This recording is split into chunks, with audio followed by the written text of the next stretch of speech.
Hello and welcome to the channel. Today we're going to be doing a bit of a shootout between two amps that I believe are some of the main contenders when you're in the market for a desktop practice amp.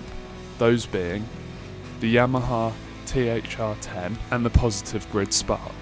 So we'll talk a bit about the similarities and the differences. I'll give you some demonstrations of some of the tones that both of these amps can achieve, and then we'll talk about which one is right for you. So let's start with the original, that being the THR10.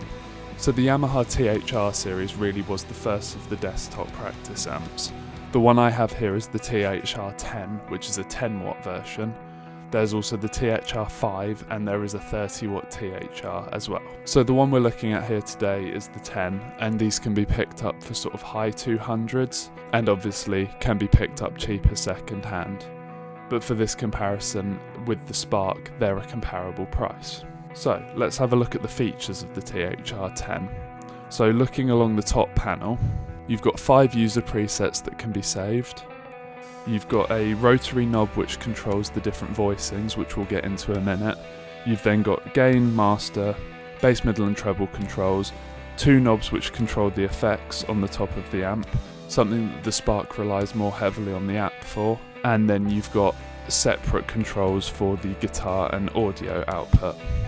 You've also got an auxiliary in and a headphone out, as well as a USB on the back of the device for direct recording. The THR10 runs on a 15 volt power supply. So going back to the start of the controls with the different voicings, you've got clean, which is a 6L6 inspired clean tone, so a Fender-esque clean. You've got your crunch channel, which is a low powered EL84 Class A tube emulation. So think early Marshalls, things like your JTM45s, that kind of thing. You've then got lead, which is based on a lower gain EL34 sort of amp. Again, Marshall, orange, kind of a British sound. You've got high gain, or on some of these amps it is Brit High, which is your sort of JCM higher gain British sound. And then the final control on the guitar side is then special, or on some amps it appears as modern, which is more of a high gain 6L6. So think Bogner or Messer, that kind of ballpark. Switching over to the other side, you then have a bass input and an input designed for acoustic guitar, as well as a completely flat response, which is intended really for keyboards or other things where you just want to amplify a signal without colouring it at all. That's one of the few features you will find on the Yamaha that the Spark doesn't have. Like I alluded to earlier, the one thing about the controls that I do prefer on the Yamaha over the Spark is, as the Yamaha doesn't rely on an app at all of the controls are accessible on the top panel. The effects and echo and reverb are controlled by 2 knobs, so you have chorus, flange and phaser in the effects control, and the way this works is that you can change the intensity within the section of the potentiometer, and then once you tick over to the next section as indicated by the decal, then you get into the next effect. I think it's quite a nice way of controlling multiple effects with one control. So that's a brief look over the Yamaha THR10, so let's check out some tones.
Okay, so now moving on to the Spark. The Spark is also solid state, however it's 40 watts and it's digital, whereas the Yamaha THR10 is totally analog. So looking at the controls, you've got a similar style rotary knob at the end that controls acoustic, bass, clean, glassy, crunch, high gain and metal. You've then got a gain control, bass, middle, treble and a master volume. Then you have 3 controls for modulation, delay and reverb. These control the intensity, however with the modulation control and with the delay and reverb for that fact, you can't change the type. So whatever preset you're running, you can just control the intensity. And then right at the end you've got an output, which is the overall output volume. You have a tap tempo for time-based effects, and you can hold in to get a tuner, very similar to on the THR10. On the Spark you have 4 user presets rather than the 5 on the Yamaha, and then you have a music volume control, again for controlling either the Bluetooth or the auxiliary in when you're playing along with things. Again, like with the Yamaha, you have a USB out for direct recording and a power supply in. Once again, this amp only runs with the power supply. So as you can see, spec-wise and in terms of the controls, both amps are fairly similar. Where the Spark changes quite a bit is when you start talking about the app. Now, if you watched my last video, which you can watch up here or I'll leave a link to in the description, you'll know my opinions on the app. And I think it's both a blessing and a curse because yes, it does give you a lot more functionality, but I do also feel like it reduces the potential lifetime of the device if that app isn't sorted. If you want to hear me talk about that in more depth, check out that video. But the app for the Spark is really why a lot of people buy it and really makes it shine. Because compared to the THR, it gives you a lot more voicings and effects options. You've got multiple delays, multiple reverbs, lots of different options for modulation and lots of options for amplifiers. While I've been talking about this, you will have been seeing a screen recording over to this side of the screen that shows you some of those features. So that's a bit of an overview about the Spark. Let's hear some of the tones that this one's capable of.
So there you go, now you've heard tones from both amps, which brings me on to the hard bit. The bit where I have to weigh up the pros and cons and tell you which one I'd recommend. And my honest answer is both, and it's entirely dependent.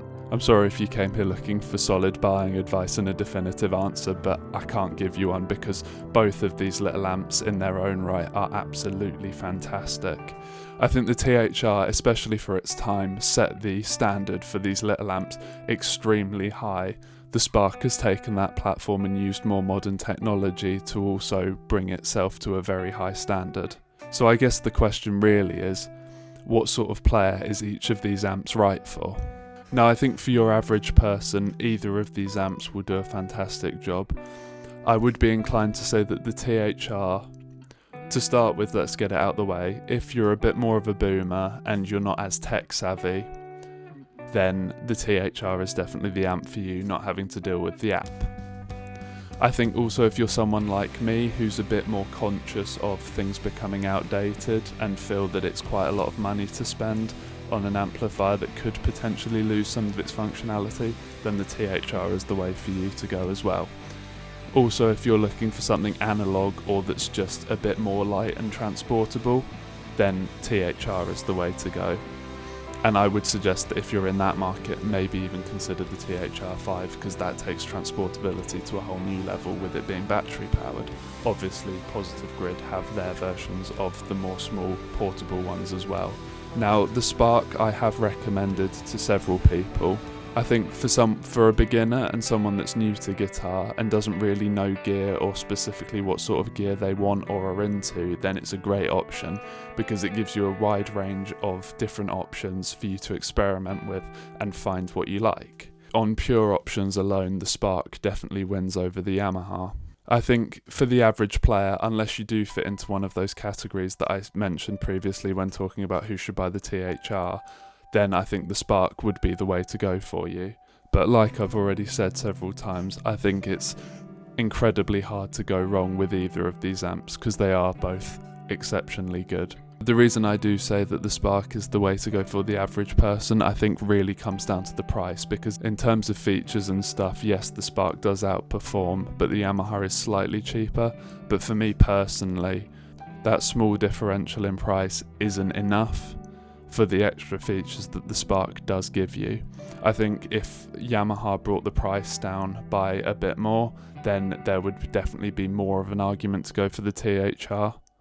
But as it stands, feature-wise, both amps are very comparable. It's just the Spark within those features has a lot more options. I hope that makes sense. When I say features, I mean just having an amplifier and having effects and reverb and delay. Both amps do these, it's just the Spark lets you choose multiple different voicings and sounds for these options. So there we go.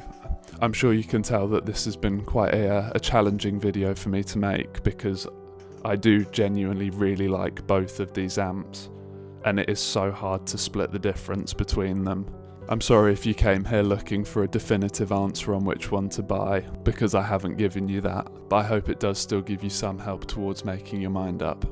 Thank you very much for watching, and I'll see you next time.